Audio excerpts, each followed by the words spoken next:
Hello and welcome to Moneylife. This is Sucheta Dalal. This week, we're going to talk about a Ponzi scheme.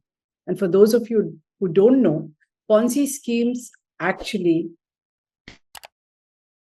amount of money from unsuspecting people by promising extraordinarily high returns. And this is a problem in India.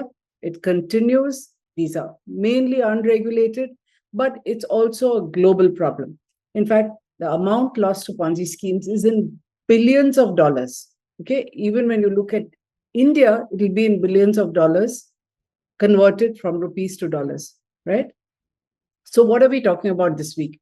We're talking about something called Heera Gold.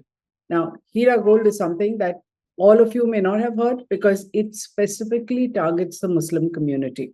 And it has been marketing itself as a halal investment. Now, what is halal?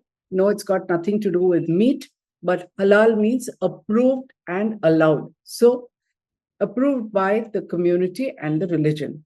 So, this is a Ponzi-like scheme, believe it or not, run by a woman.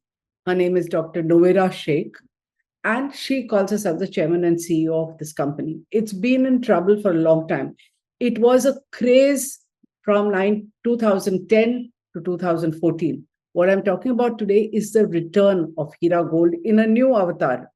And this is a truth about all Ponzi's. So don't think it doesn't affect you. They keep coming back. They keep bouncing back in spite of legal action, in spite of investigations by multiple enforcement agencies, as is clear over here. So like I was saying, from 2010 to 12, 14, people were even selling their houses to invest in these schemes. And she had her photos with people around the world.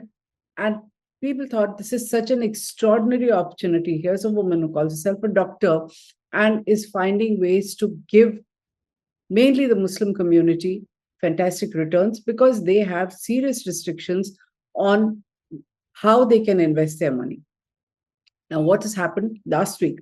Believe it or not, on 11 September, I get an email in my mailbox which tells me that this time she's back with what she calls digital gold.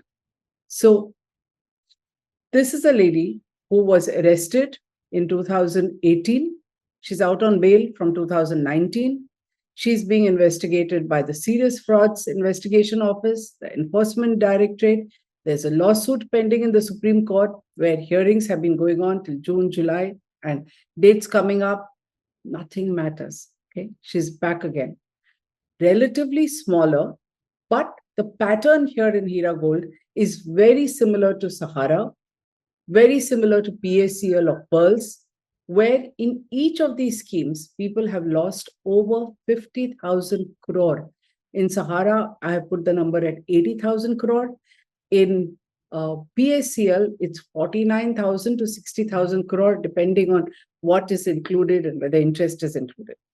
Now, Heera Gold was a gold scheme earlier. Now she's come back as Heera Digital Gold. She says there is an app. She has a long email which explains why this is such a revolutionary and glittering opportunity, her words. And she makes this brazen assertion that the value of digital gold has surged from $2 to a dazzling $44, highlighting its incredible growth potential. Again, her words. There are no details about unit size.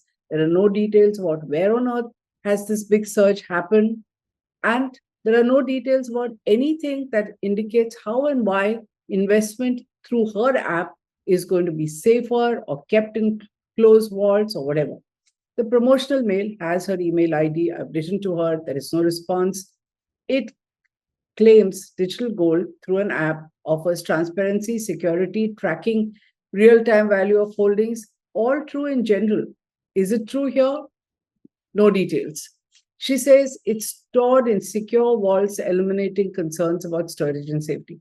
So first, let's understand what is digital gold. Digital gold is just the digital form of real gold. So you're holding a piece of paper. You don't have to hold the jewelry, or rather the bars of gold with you. That itself is a negative because most people like to wear jewelry and it's also an investment. But here you have a piece of paper saying you have digitally held gold. The value of that gold is supposed to be stored in some vaults. How all of this is relevant to Heera Gold is not there in her own message. But this is being promoted in a huge way through what is X or Twitter and other social media platforms. And as I've been telling you in the last 2 weeks, it's so easy today to buy media and to buy influencers who will replicate and repeat your message and tell people what a wonderful opportunity it is, seemingly independent of the company, but nothing but a sales promotion. All this is happening with Heera Gold. Now, like I said, let's look at some facts about digital gold. Like I said, this is the digital form of physical gold. Has to be stored in a vault. You have a piece of paper. You don't need to keep it in a safe in your home. What you also have is active trading in gold futures, very legitimate and legal, offered by the Multi Commodity Exchange in India, by the National Commodity Derivatives Exchange Limited. This is futures trading in gold contracts. Have gold prices gone up, as she says? Yes, they have. In fact, especially after the COVID pandemic, people rushed to gold. So prices have gone up.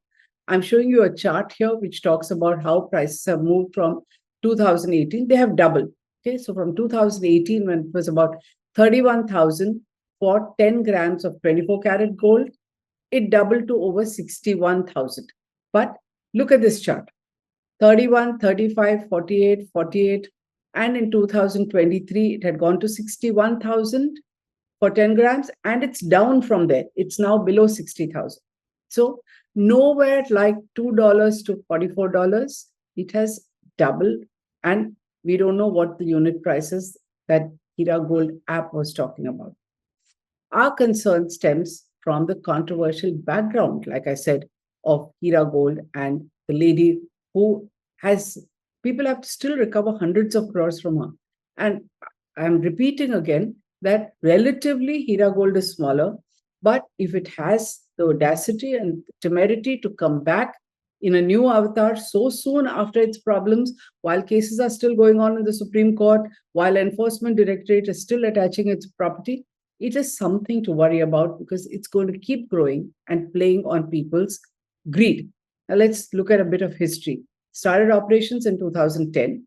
In 2012 was the first major complaint filed by Barrister Asauddin Owaisi, who was a member of parliament from Hyderabad. He filed a complaint when several people in his constituency were not refunded their money. But people still continued to give money to her from around the country. And it seriously began to unravel with people taking to the streets, going to the offices, and holding demonstrations from about 2018. From 2016, we at Moneylife have been writing to SEBI because we thought this is a collective investment scheme. After a long silence, SEBI's Hyderabad office wrote to us saying, this is a Ponzi scheme and it is not being looked at by us, but it's being looked at by the Hyderabad police, their economic offences wing, and the Serious Frauds Investigation Office and the Enforcement Directorate. By then, she wasn't paying people back. There were protests, like I said. Then in 2018 October, she was arrested. By this time, her group was not one Heera Gold. There were 15 companies, including something called IMA. She had got into politics. She had candidates in the Karnataka election, and she's been out on bail since 2019. The investigation continues. As recently as March 2023, this year, the ED has attached 33 crores worth of properties, and hearings are still on in the Supreme Court. There was a last day for people to file their appeals, and cases have been coming up. Now, let's look at why I compare Heera Gold with the big notorious ones. I mean, there have been hundreds in India, okay, but the biggest have been PACL, Stroke Pearls, and Sahara. Why is the comparison important? In PACL, which is Jaipur-based, created, instead of gold here, it created units of land. So it says buying land, you could buy a little unit with small amounts of money, and conned people by offering incredible returns. People rushed because they thought they're owning a piece of land, didn't know where. All they had is a piece of paper like a mutual fund. This company had the temerity to even try and go public and get legitimate. That's when it rang an alarm way back in 1999. So SEBI started asking questions. The matter went to court. it continued to get one stay order after another, employed really high powered lawyers, and managed to keep the matter sub judice while continuing to fool the people and keep raising money. I've written on all this for a long time. We are showing you links to articles. You'll have to go to Moneylife or my website, suchetadalal.com, and take a look at them.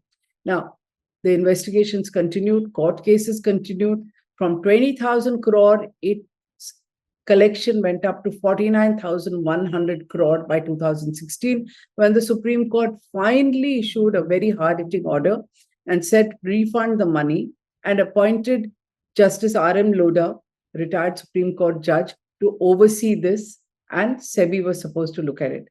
Now, this money, huge as it is, if you add interest and other costs, it's as much as 60,000 crore, never really comes back, okay? From 2016 to 23, you want to know how many people got their money back? 1.9 million investors. Sounds like a big number, but the amount is only 919 crore. And they got just 17,000 rupees each. Most of them had invested much more than that. I mean, that amount is meaningless coming after so many years, while the promoters have transferred the money all over the world, largely in Australia. Subrata Roy, even more stunning. In 2012, there was a landmark order when he tried to he raised actually 25,000 crore through two Sahara realty companies.